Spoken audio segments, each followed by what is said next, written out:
Welcome to Madasaling Pinoy, your prayer partner.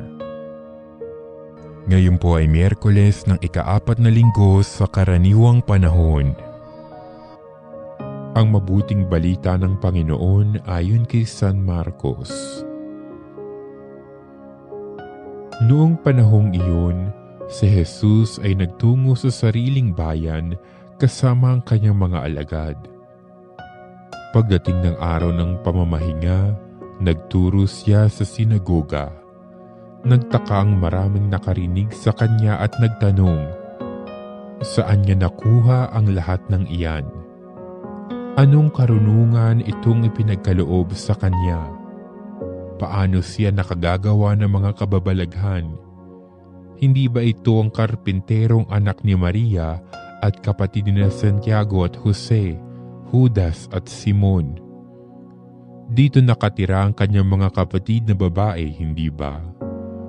At siya'y ayaw nilang kilanlin. Kaya't sinabi ni Jesus sa kanila,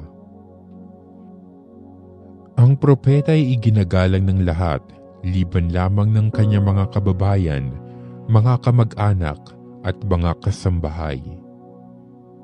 Hindi siya nakagawa ng anumang kababalaghan doon, maliban sa pagpapataw ng kanyang mga kamay sa ilang may sakit upang pagalingin ang mga ito.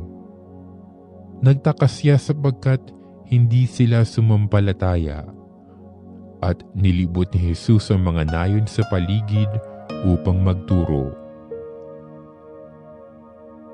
Ang mabuting balita ng Panginoon.